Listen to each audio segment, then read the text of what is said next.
how would you define a strong woman? Because I feel like you exude that. And historically, I say historically, meaning like, the last 40 years or longer in the US.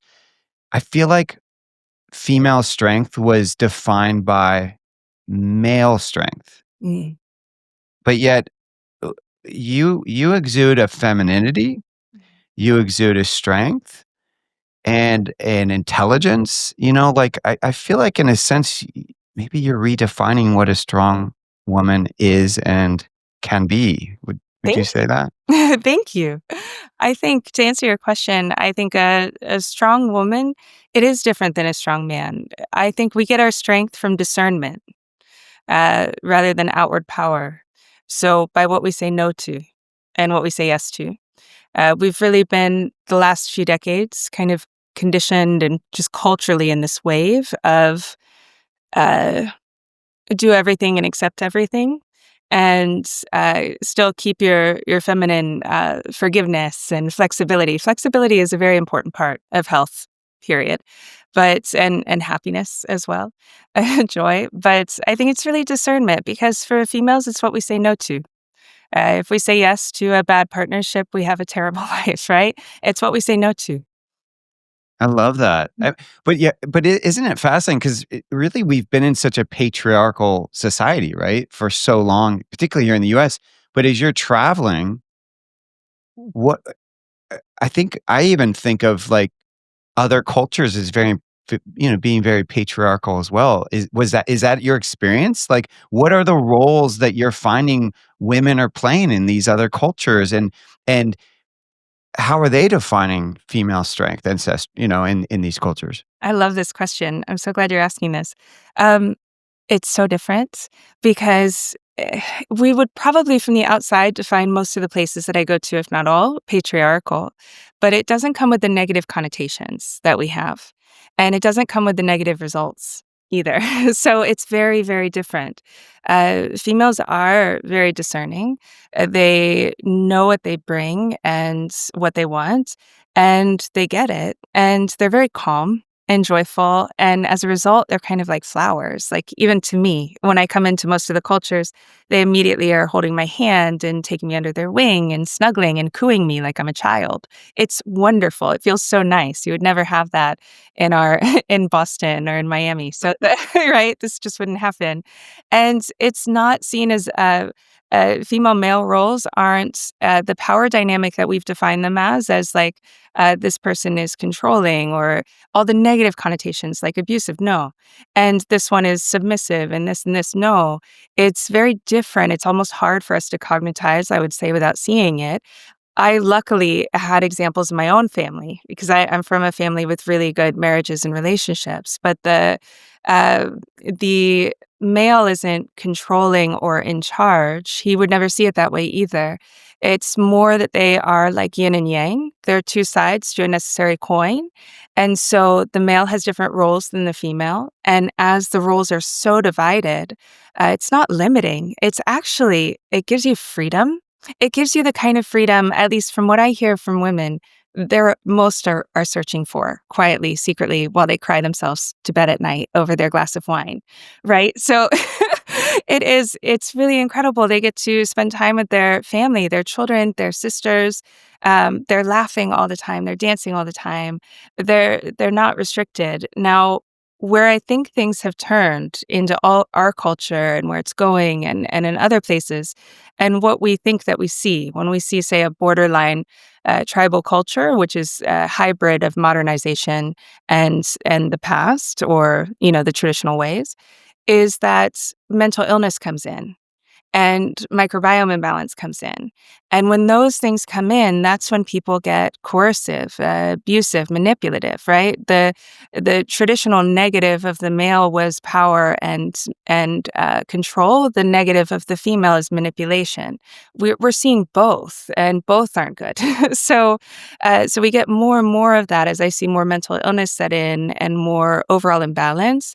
And I think that could happen even without a big change in diet, like we've seen in diet and lifestyle, simply because a female our hormones, we require very different things than the male hormones do. We get rewarded by different things. We get punished hormonally by different actions. And one of the things that makes a female kind of spin out on a, if we talk about it in a slang way instead of a hormonal, but from a hormonal level, what makes a female spin out is not having safety. And safety is not to be found today. It's not found in your own career. If you get sick, you have no safety.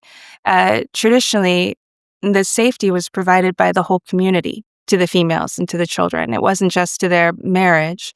If something happened to the husband, then his family took her in. She was never abandoned. And so this kind of we can all do it ourselves has caused a great rift in what we think each gender is there for and what they can provide and what they're good at and what they're bad at. And it's all honestly so skewed from what it's meant to be. I Weston A. Price this year, I talked about this a bit, and I had to bring it into tropical birds because I thought knowing the humans I know, who's going to hear me from the level that's not theoretical instead of just hormonal? And and so I was like, well, let's use tropical birds because when we watch nature documentaries, we're not judging them for being like that. We're not judging the male bird for spending 5 years building a nest to attract a female for 10 seconds. Like we're not judging them for that. We're not saying it from a theoretical standpoint. It's very, very hormonal as to what's going on. And it actually is with us too. Um, Wow. Um, that's a fascinating concept though, because in a sense, what I hear you saying is that you're like, I think about when you're creating, like when I've been in men's groups, for example, one of the first things we do is we create a safe container, right? And what I hear you saying in a sense is that one of the dysfunctions that's happening societally is that we're not creating a safe container for the society, yes. right? That in many ways it's like we're focusing so much on maybe personalities, individualities, and just that we're actually not at first just creating a cultural safe container or a societal safe container. And I think about this thing when I first met my wife, who's Canadian, and I don't think she actually feels this way anymore. But when I first met her, she said, "Yeah, like in Canada, I feel like the country's got my back." And I think she was thinking about, from the medical standpoint and just like that there's services for them, right? And then she was like, "But in the US, I feel like it's the Wild West. Like I don't feel safe." Yes. Yeah, I would agree. Having lived in many other countries, it feels very unsafe in America. And it's unsafe in funny ways, right? We often think of unsafe as like robber or, violence, this kind of thing. But actually the human body, what it registers as feeling safe, what it hormonally responds to safe versus threat is so different than what we think. Like being inside is a threat to the body. It pumps out more stress for that. Um, than most things we could think of. So it can be very subtle things like not eating at the same time every day, not having loved ones around constantly to hear and to smell, sleeping alone. These kind of things create a great deal of destabilization. And when you couple that with our modern health conditions without a safety net of any kind of shelter when you're sick or care when you're sick, that means you're very reliant on the very few people that you were raised with and that they're mentally stable and healthy enough to take care of you as well.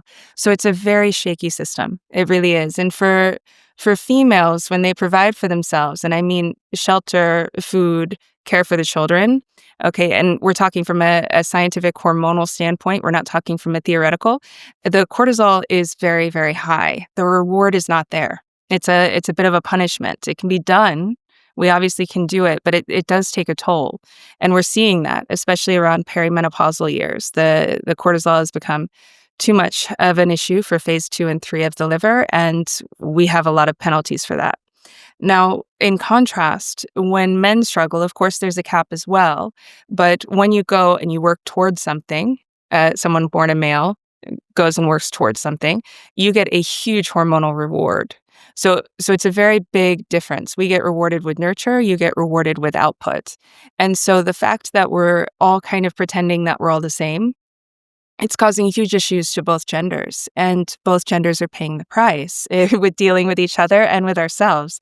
No one feels too good or too happy. Hey, YouTube fam. 80% of you watching aren't subscribed. If you're digging these episodes and haven't hit that button yet, now's the time. Every sub helps us grow, land bigger guests, and keep the good stuff coming. So hit subscribe and stay curious. I want to back up a little bit though, because I want to make sure people understand a little bit more about your past and your, I think I learned that you went through your own health challenges. I did.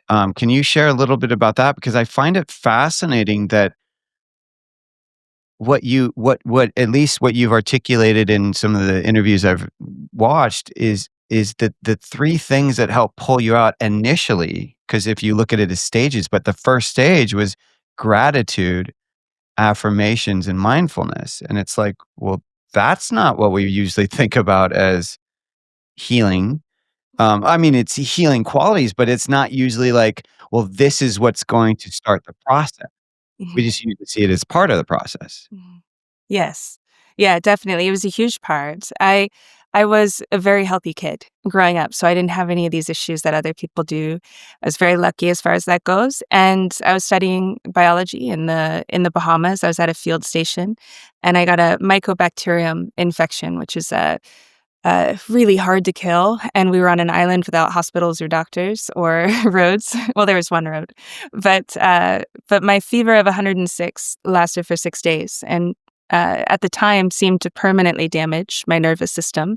I was disabled and bedbound for the better part of 12 years with horrific neuropathy, dysautonomia, kidney disease, liver disease. I needed a machine for my lungs, basically, you name it, double thyroid disease. So the list would be long, but it was incurable at the time. There hadn't been anyone who had gotten into remission. And the kidney aspect was quite significant. I lost enormous weight. I couldn't lift a mug for many of those years, like I am now. So uh, we really got to a point where we kind of gave up on Western medicine, not entirely. I still would do my reviews and my lab work, but we realized it wasn't going to get me to where we needed to go. And I was also running out of time, to be frank. And so we started looking at other things. And it took 5 years from that point to get into remission, which was lucky at all to get anywhere. But the things that I brought in first were things that I could control. And one of the natures of what I had was just exquisite pain, like I could have never anticipated or imagined before this happened, that really was not touched by any medication. So I didn't have any escape from the pain. It was 24/7. And so, as you can imagine, your mindset is, even if you go in with the best of mindset, you're not exactly thinking about the flowers, you know, when you're dealing with that much pain. So I started working on that because that was something I could shift and really focusing on right now. I started to realize that if I could just take the pain in 10 seconds, I could handle it. And it was the idea of handling it for 10 minutes or an hour or a day or a week that was so overwhelming. And so if I brought it down to just these 10 seconds, and then that led to practicing a great deal of gratitude and shifting the focus, never lying to myself or gaslighting myself, but shifting the focus from what was truly terrible to what was also true, that was something neutral or beautiful at the same time. And that really helped my nervous system calm and relax. And it also honestly was a great gift to myself because it was like taking a vacation from the illness. And so I started to cultivate that more and more and more and more, which led to really the space in which I think is so required to heal. Because as Carolyn Meese says it so well, you could be doing nothing but, green juice or nothing but carnivore, but uh, if you're eating that with stress and anger and frustration and ingratitude, the cells aren't going to regenerate in the right way. There's too much cortisol pumping, right? We don't regenerate that cell with all that cortisol pumping. And cortisol is our friend. We need it, just not all the time. Yeah. Right. Yeah.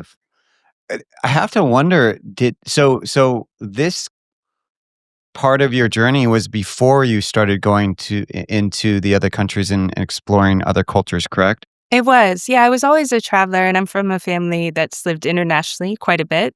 My dad grew up mostly in Egypt, um, but yeah, I was only 18 when it happened, so I hadn't done it a lot on my own.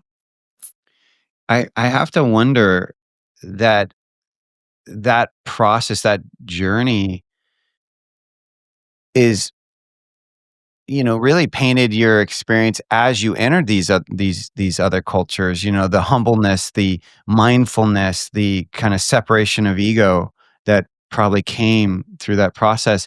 Because one of the kind of I feel like one of the white elephants in the room, at least from how people might perceive you from outside without knowing you, is that here you are, this, beautiful, tall, kinda, I don't know your full nationality, but let's just say white woman, right? That is going into these cultures. So here comes in once again the white savior to research and explore these cultures. Do you ever get that kind of energy from people? Very rarely, but usually it'll happen from someone online that hasn't heard me doesn't know anything Right. about my work, just sees a photo or something. Yeah. Yeah. Right. But so what's your experience though, particularly initially when you first started this journey, in terms of how you were received? Well, received with the tribes or received back home? Well, initially with the tribes, but if it's different from back home, I'd love to hear that too. No, there just incredible love anywhere I go. I I travel differently, so I was well aware of the, uh injustice done to most of the tribal cultures with from the medical community and many of the religious communities as well. And so I never went in with an idea of me getting something out of it. I really went out of curiosity and still do. So I didn't go to learn and I didn't go to teach. I just went to befriend. That was it. And I think that was maybe one of the reasons why I've been able to go into so many communities and especially so many that are untrusting. The other reason is that, at least from what I've seen now, for many years now, gosh, about 8 years now, people have been asking me to take them or film crews, these kind of things. And it's interesting when I lead these groups. I'm really picky about them and when we go and how long, but we have so many time constraints in our culture, and the way that we view time and calendars is quite bipolar to the way that the tribes do, and so it doesn't fit. And so many people will come in if they want to stay for like 2 days, not very long, and they want to dip in, dip out, and make kind of wide-reaching assumptions, right? I see this a lot, and and that's not how anything works in these cultures. These cultures are very much more like when we're sick. Actually, it's more meditative. You go more based on serendipity and on intuition. So, for instance, if I'm in the Arctic and I'm in a faraway hunting village, let's say, like 8 dog sled days away. One of my friends or guides may say, "Yeah, I'll take you by dog sled tomorrow to get back to the original town. We'll head back so that you can catch your plane." The plane only comes every 2 weeks if the weather is cooperating, right, during the season, and more often than not, they'll say yes, and then the next day, there's no way you're going because they just won't feel like it, and that may mean that they're intuiting that the weather is about to change or this or that, but they go far more on what they feel than what they said, and that is being authentic in their culture and admirable and honorable. So it's a very different system that requires enormous amounts of time to get to know someone or people. And most people from our cultures do not have the time that I've had to go and spend and build those relationships because, especially with the truly ancestral communities that I've been to, they simply don't need anything. There's nothing you can trade with them that they're going to care about, so you can't buy your way in. You get to know them by the generosity of friendship. That's how you get to know them, and that takes a lot of time. So yeah, so that's very different. As far as being received back home, usually people are really curious about it. I think, everyone's wanted me to cut up the footage for ages, but, time. Yeah, and by and large, really good. Every once in a while, a photo will go around of me, and, someone will make an off comment about, like, here's that, a white woman posing in a photo or something. But honestly, it's pretty understandable because I would say that most of the, trips to many of these regions have been for personal gain and that kind of thing. I really I really went and still do go not to go study subjects, but to, uh, see what's different. I think this world is pretty magical, and, I think there's so much more to it than we can see with our eye. I've really seen with these cultures that they cultivate another sense, like an intuitive sense that I think we all have access to, only they honor it a bit more, right? We're always kind of stifling ours down, and it's something that can be cultivated, and it's really exquisitely beautiful.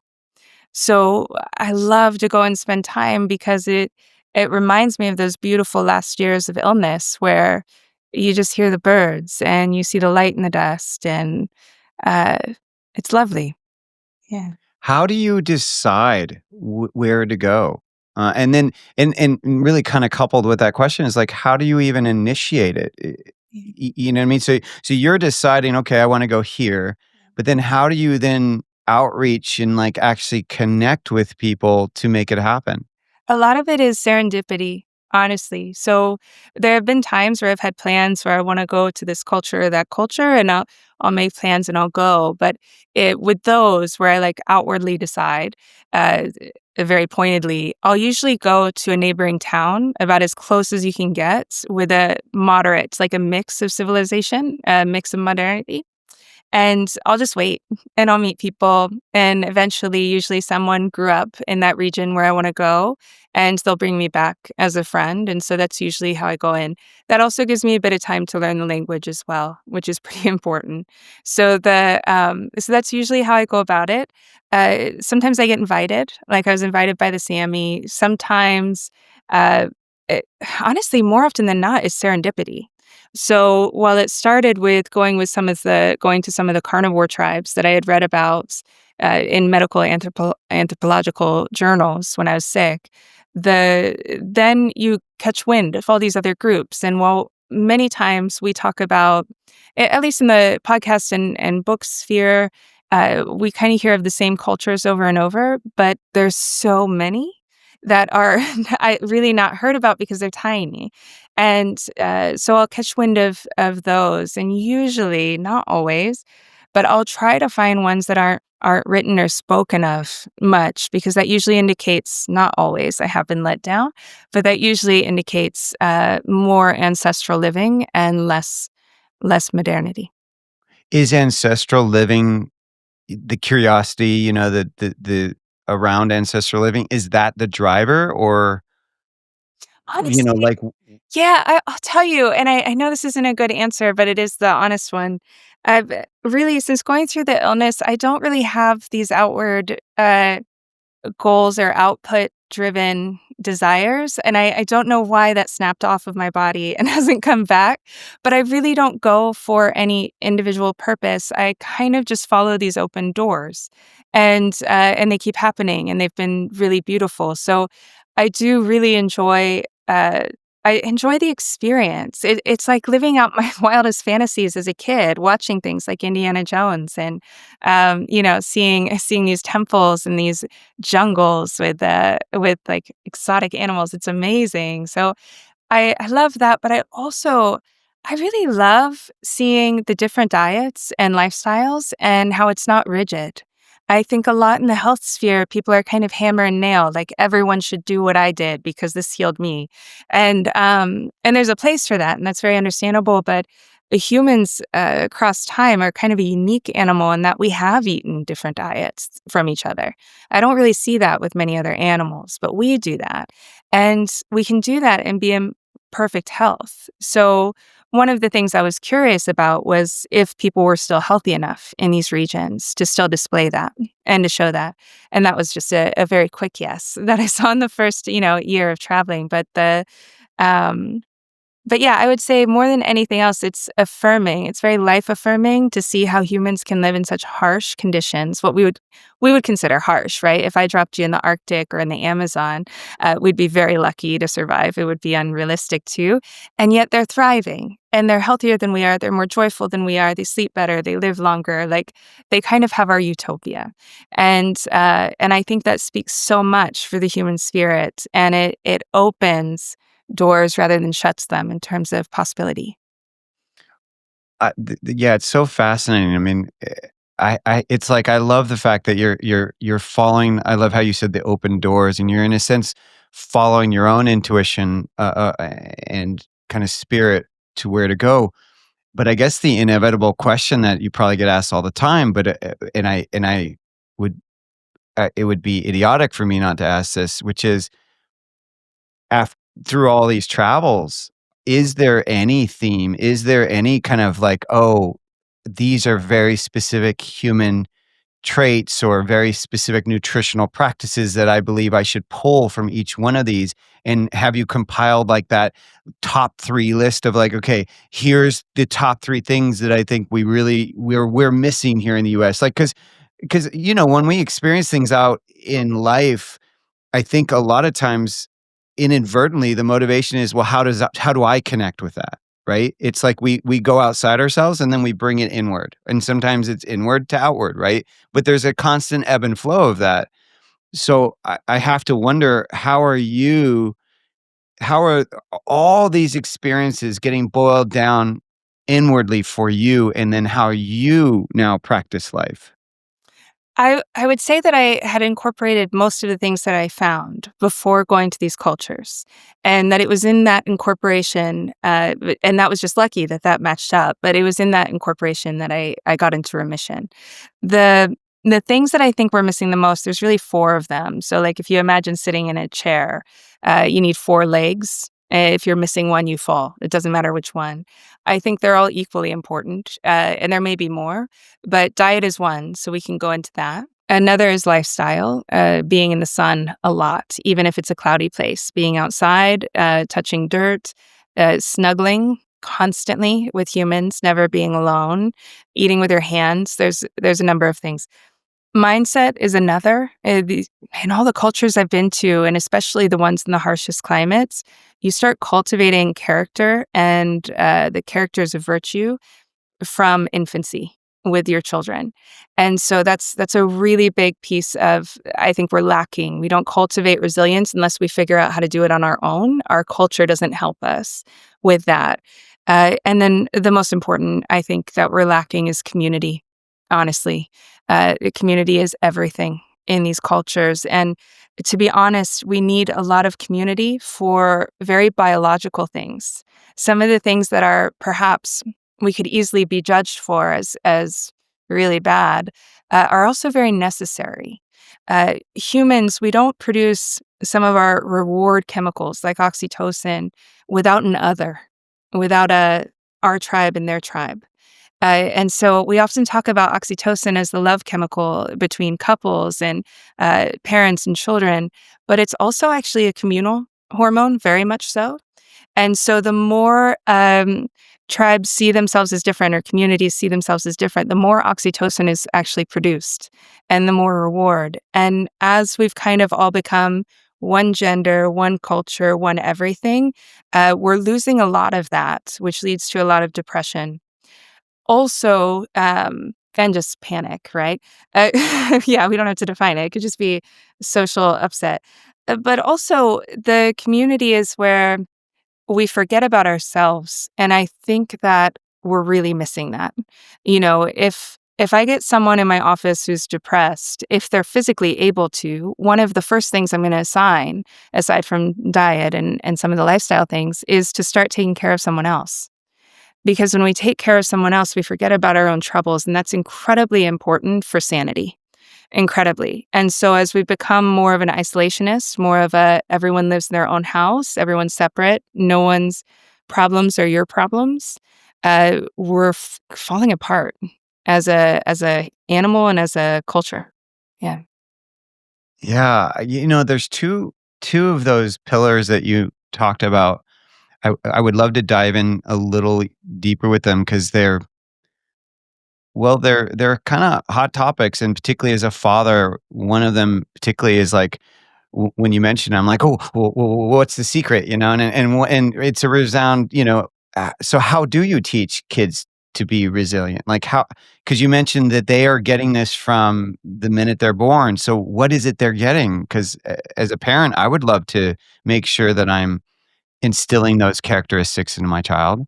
They're getting challenges with a lot of love and age appropriate challenges. So what the child comes out with, they're very hard challenges. They're not easy. But what the child comes out with is a true sense of confidence. Confidence doesn't come from us believing that we're capable. It comes from evidence of us being capable. And so what I see a lot is a lot of coddling in our cultures, and then also the opposite, sending them out to the wolves without being prepared, right? Where I was raised, kids, unless you had good parents, you were not taught how to budget. You weren't taught about the wolves of the world. It was very sheltered, honestly, and so you don't have your basic life skills. Um, what these folks do, and it's different in each culture that I go to, they do things that we would get put in jail for. But the kids don't get harmed. So, for instance, in some of the cold, wintry, snowy Asian cultures I've been to, you put children out in the cold to see if they're gonna freeze. 'Cause they're only allowed to come if they don't, to be a part of the culture.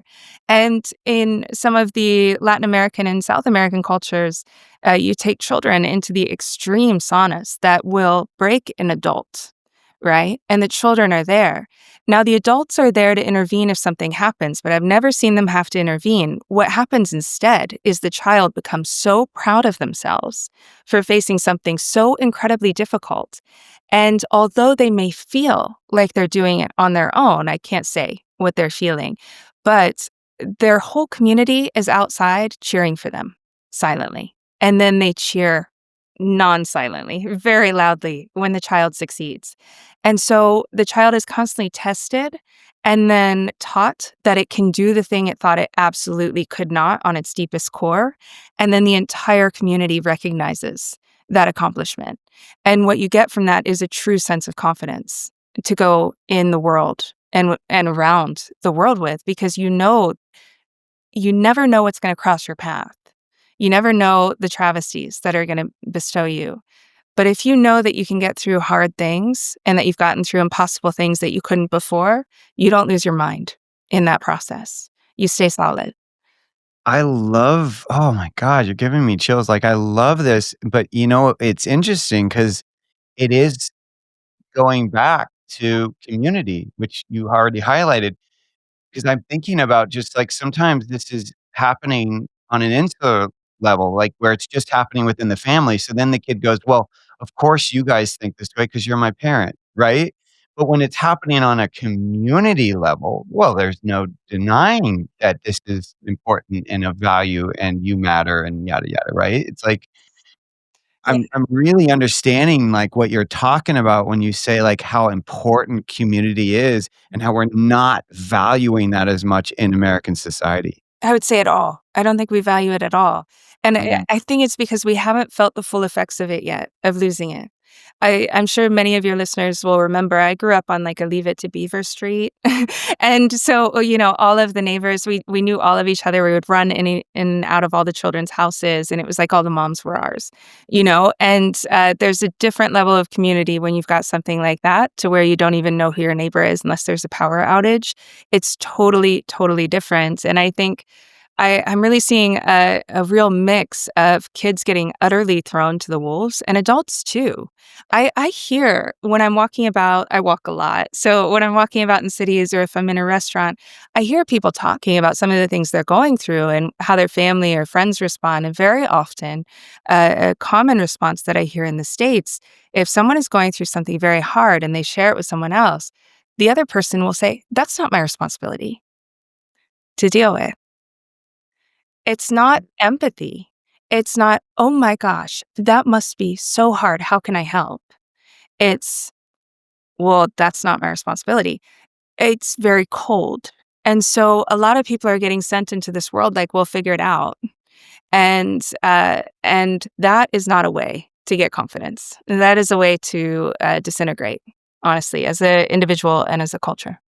Do you think, in a sense, and really when we're talking about when we're looking at some of these cultures, I think we can then jump to maybe this is an ancestral concept, right?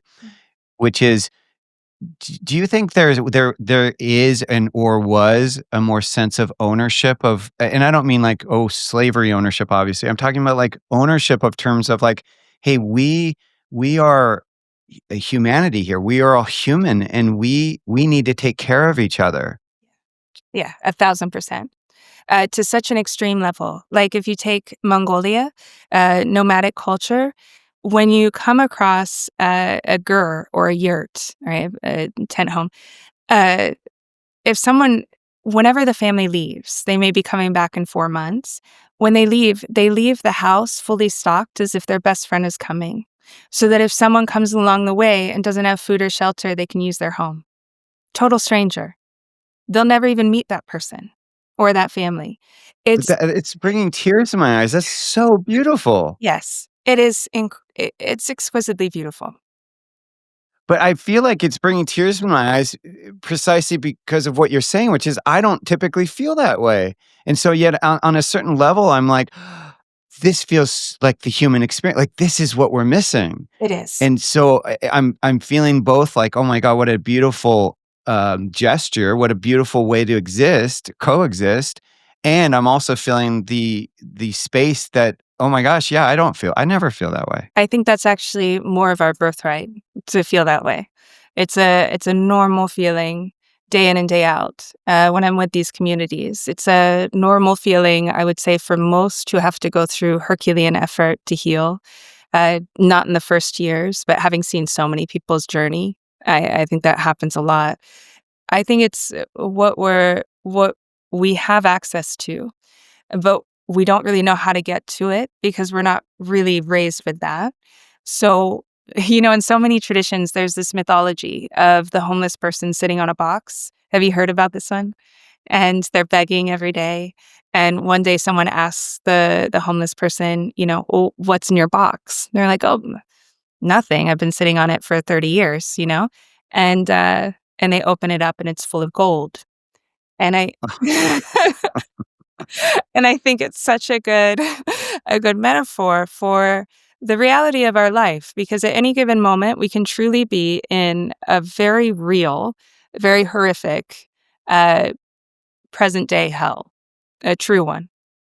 And we also have the key within us to transform that. And I think the ticket is learning how to use that key and where that lock goes. And these cultures are very good at teaching that. And we have failed.